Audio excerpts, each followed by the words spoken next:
Keraton Kesepuhan Cirebon, Sabtu 29 April 2023. Selamat datang Cirebon. Halo, assalamualaikum warahmatullahi wabarakatuh.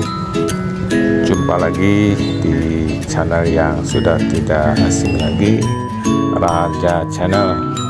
Pemirsa, sahabat, area parkir Kesepuhan kiri kanan ada. Terlebih dahulu, nah ini lapangannya, alun-alunnya banyak mengucapkan waktu udah maghrib ya. Mohon dimaafkan segala hilap.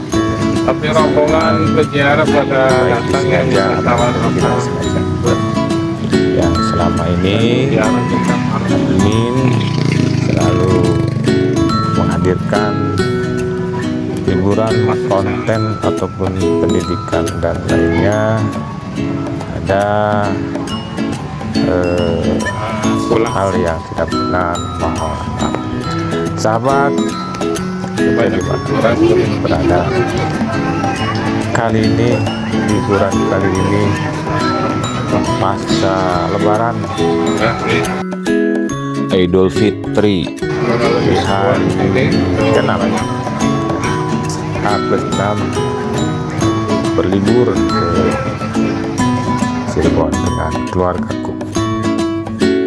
Sahabat, semoga Allah Subhanahu wa Ta'ala selalu menjaga kita dalam segala gerak-geriknya, keselamatan, kesehatan, dan mudah-mudahan kita semua dilancarkan dari berbagai kegiatan atau kesibukan sahabat semua. Baik sahabat Raja yang saya cintai, sepertinya Cirebon adalah kota yang sangat menarik ya, banyak segala kegiatan di sana. Kota Cirebon disebut juga kota udang, kota pelabuhan ya, kota perdagangan dan sebagainya, kota wali ya. Syarif Hidayatullah dikenal dengan Sunan Gunung Jati.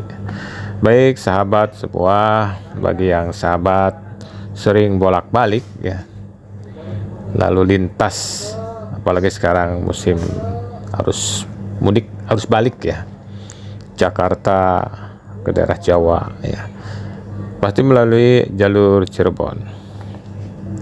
Tidak ada salahnya sahabat mampir ke destinasi Cirebon, kota yang cukup indah, padat, ramai, tertib ya. Banyak sekali lokasi-lokasi yang sahabat bisa kunjungi selain daripada Keraton Kesepuhan. Ada Kanoman, ada makam Sunan Gunung Jati di sana ya, kemudian tempat-tempat yang lain ya. Banyak peninggalan-peninggalan bersejarah di kota Intan ini yang bersebaran gitu ya. Baik sahabat semua, seperti yang sahabat lihat di video kali ini, kita akan mengupas sedikit ya, mungkin sahabat termasuk saya sendiri tidak begitu sejarahnya tahu persis gitu ya. Baik sahabat-sahabat, simak terus sajian video ini, mudah-mudahan bisa bermanfaat tentang sejarah Keraton Kesepuhan Cirebon. Keraton Kesepuhan terdiri dari dua komplek bangunan, yaitu Dalem Agung Pakungwati yang didirikan pada tahun 1430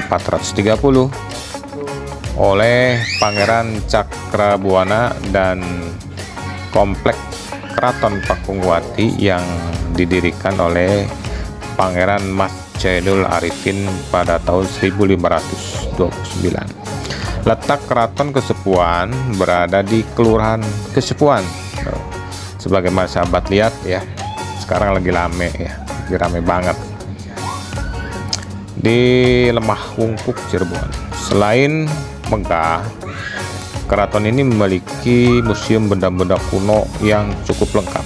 Ya kebetulan sahabat, saya mengunjungi ini terlalu sore jam 5 sehingga pintu masuk yang utama itu tempat-tempat keramat ya, barongan atau apa itu benda-benda keraton tutup gitu. Jadi mohon maaf sahabat, jadi tidak begitu kompleks gitu ya katanya. Nanti insya Allah kita kembali lagi ke sini ya. Sebagai gambaran bahwa selain megah, keraton ini memiliki museum, yaitu tadi ya benda-benda kuno yang ada di tempat. Nanti sahabat lihat gedung yang putih ya, itu kebetulan tutup. Salah satu koleksinya yang terkenal adalah kereta Singa Barong. Nah, Singa Barong ada replikanya. Jadi kalau yang aslinya disimpan ya biar awet, dipelihara, dijaga ya. Atau kereta Kencana Sunan Gunung Jati. Jadi yang hanya dikeluarkan setiap 1 Syawal untuk dimandikan ya. Keraton Kapongwati adalah cikal bakal keraton Kesepuhan. Nama Pakungwati berasal dari nama Ratu Dewi Pakungwati, binti Pangeran Cakrabuana yang menikah dengan Sunan Gunung Jati, Cirebon. Pada tahun 1529, cicit dari Sunan Gunung Jati yang bernama Pangeran Mas Jainul Arifin ya, atau Panembahan Pakungwati I ya, membangun keraton baru di sebelah barat daya keraton lama gitu ya. Jadi ini keraton baru ini dinamai Keraton Pakungwati. Ini berarti mengabadikan nama Ratu Dewi Pakungwati ya, agar sahabat tahu ya. Makanya datang ke sini gitu ya. Entah itu pas liburan sekolah atau hari apa gitu ya, di luar jam kerja. Nah, sejarah Keraton Kesepuhan berkaitan dengan runtuhnya Kerajaan Cirebon yang mulai pada tahun 1666 pada masa pemerintahan Panembahan Ratu II atau Pangeran Rasmi. Nah, sampai sini pasti sahabat penasaran banget kan sejarah Keraton Kesepuhan. Maka dari itu sahabat dimanapun berada dari Sabang sampai Merauke, yuk kita mengenai lebih jelas ya kerajaan Islam Cirebon yang ada di Jawa Barat, tentunya Indonesia.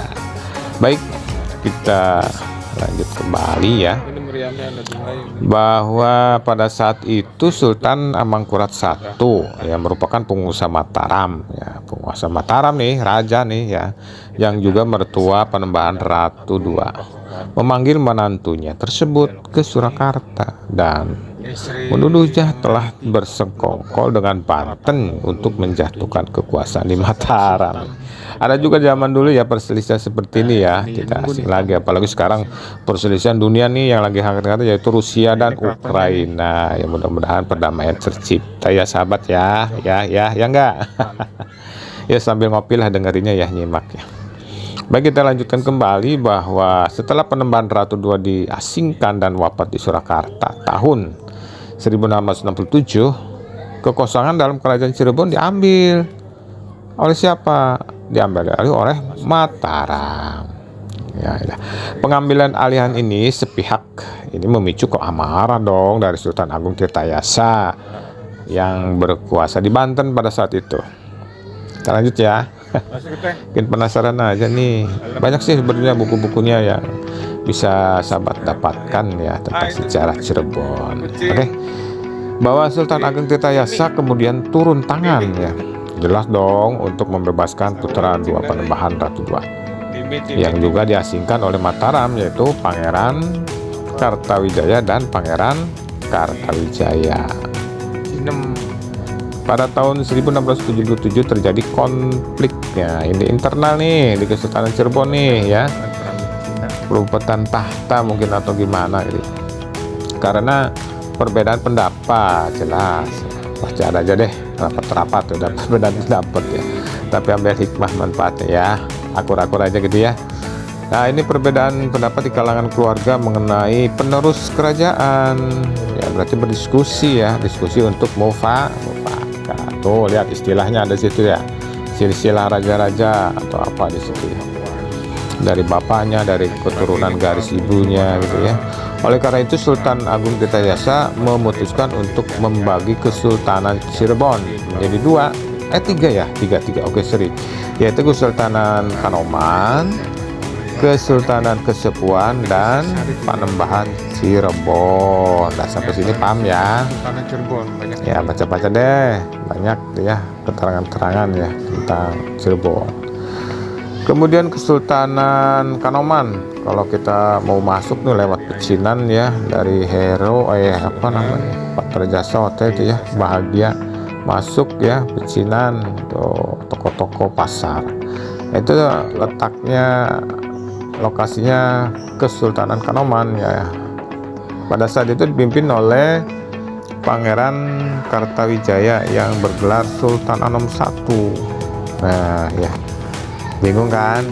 Kesultanan Kesepuan diberikan kepada Pangeran Martawijaya yang bergelar Sultan Sepuh I dan Pangeran Wangsakerta menjadi penambah di Cirebon. Nah, pemirsa, sejak saat itu nih Sultan Sepuh I menempati Keraton Pakungwati yang kemudian berganti namanya menjadi Keraton Kesepuan. Nah, yang sahabat lihat, saya sekarang berada di lokasi Keraton Kesepuhan. Ya di sana di sebelah baratnya ada Masjid Agung Sang Hyang Ciptarasa, masjid kuno gitu. Masuk, saya juga masuk izin ya, sholat di situ. Banyak ramai gitu ya. Ya silakan dapatkan informasi update pilihan ya tentang Cirebon ya, sahabat ya. Oke, nanti kita lanjut lagi ya. Baik sahabat, sabar ya, kita kupas lagi nih Cirebon ya. Cirebon kota udang, ada kerupuk udang tuh, udang goreng ya, di pasar Kanoman banyak diketemukan ya. Udang goreng kering tuh renyah, nikmat, enak. Tanpa pulang udang goreng serasa belum nyampe ke Cirebon. Bener pakai terasi ya. Asli gitu ya, bener tuh. Di rumah hasil belanja udang goreng kering itu tuh yang ada di bakulan-bakulan di pasar Kanoman, kita goreng lagi di rumah buat ngopi-ngopi, enak, digado enak, nikmat, ngerenyes. Penasaran kan? Baik sahabat semua, bahwa sebagai salah satu kota wisata Cirebon yang unik di Jawa Barat, Cirebon terkenal tidak hanya karena wisata kulinernya saja. Sekarang benar ya, salut Cirebon, rame kuliner di mana-mana. Apalagi kalau lagi musim apa namanya puasa kemarin itu, yang buka tuh pada booking semua, nggak ada tempat. Saya udah 3 kali bolak-balik Cirebon, nggak ada tempat, nggak kebagian ya. Keempatnya baru kebagian, itu pun kita booking cepat, 1 menit aja udah lewat, nggak dapat tempat kawan sahabat. Oke, mungkin sama ya di luar Cirebon itu demikian. Tidak hanya karena kulinernya yang mewakili ya oleh apa nih, nasi lengko atau apa ya, jamblang gitu ya, sebagai menu favorit ya, menu udang ya, tapi juga karena destinasi wisata bersejarahnya. Yuk dengerin lagi nih. Cirebon dikenal sebagai juga kota keraton karena usut nih kota ini yang tadi saya sebutkan di atas tuh ya, memiliki 4 keraton. Awas nih ulangan nih, semester 2 kenaikan kelas, ulangan ada nih 4 keraton ya, yang kayak gini masih eksis dan ada dipimpin oleh sultan yang disegani masyarakat. Ada berarti bener nih ya. Untuk Anda yang ingin tahu banyak mengenai keraton-keraton Cirebon, dimulai dari Keraton Kesepuhan, Keraton pertama ya, simak sejarah Keraton Cirebon begitu nih ya. Nih keraton bukanlah hal yang asing di Indonesia, banyak dong berkat kultur budaya masyarakat di masa lalu ya. Namun bisa dibilang tidak ada kota lain selain Cirebon yang memiliki 4 keraton, saudara ya, sekaligus ada di dalamnya satu kota gitu. Hanya ada Cirebon 4 keraton. Keempat keraton yang ada di Cirebon ini tentu tidak muncul begitu saja, si musyawarah dong, tapi ada kerajaan besar yang pemerintahan di Cirebon yang menyeliputinya. Sejarah Keraton Cirebon bermula dari didirikannya Keraton Kesepuhan oleh Pangeran Cakrabuana yang merupakan anak dari Prabu Siliwangi dari kerajaan Pajajaran. Meskipun Pangeran Cakrabuana yang dikenal sebagai Raden Walang Sungsang tersebut adalah putra sulung sekaligus berangkat menjadi penerus untuk menggantikan Raja Pajajaran. Namun Karena ia memeluk agama Islam, maka ia tak bisa menjadi raja di kerajaan Pajajaran yang masih bercorak kepercayaan Sunda Wiwitan yang kental dengan pengaruh apa, saudara? Hindunya. Itu sebabnya Cakrabuana memilih gitu, untuk menyingkir dari Pajajaran dan mendirikan keraton Cirebon. Ya, sampai sini paham ya? Baik. Seiring dengan perkembangan kekuasaan di Cirebon, terjadilah pembagian kekuasaan di antara keluarga Pangeran Cakrabuana, sehingga ada 4 keraton yang akhirnya didiami oleh para penerusnya.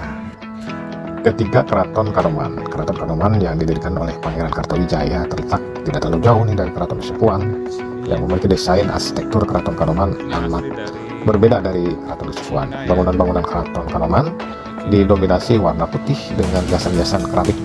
Di dindingnya terdapat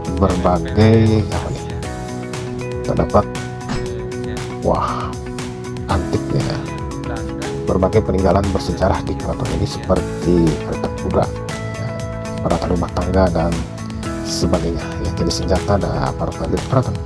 Yang keempat adalah Keraton Kecirebonan. Ya, Keraton Kecirebonan adalah pecahan dari Keraton Kanoman yang memiliki nuansa gabungan arsitektur khas Belanda, Cina, dan Arab. Kekhasan tersebut adalah akibat dari renovasi, rehabilitasi, dan penambahan bagian-bagian dan bangunan-bangunan baru di komplek keraton sepanjang masa pemerintahan yang cukup lama. Hasilnya keraton indah yang kini menjadi salah satu destinasi wisata Cirebon. Ada lagi nih keraton apa lagi nih? Prabonan. Keraton Prabonan ya juga masih terkait erat dengan Keraton Kanoman. Keraton ini didirikan oleh pangeran dari Keraton Kanoman yang menolak menjadi penerus raja dan malah memilih untuk membuat pedukuhan untuk memperdalam ilmu agama Islam. Gabungan daya tarik wisata sejarah lengkap dengan kuliner tak pernah membuat bosan wisatawan yang berkunjung ke kota Cirebon. Hotel di Cirebon sebagai ujung tombak akomodasi wisata dari luar kota pun tersedia secara maksimal. Jika Anda ingin berkunjung ke Cirebon, datanglah ya. Yuk, salam sehat sedulur selawase. Jangan lupa setelah nonton video ini beri support, like, komen, dan subscribe. Assalamualaikum warahmatullahi wabarakatuh. Minggu ini masih libur panjang, cuti bersama. Anak-anak sekolah belum mulai KBM nanti Senin tanggal 3 ya, Selasa Kerbo ya, karena libur hari Seninnya.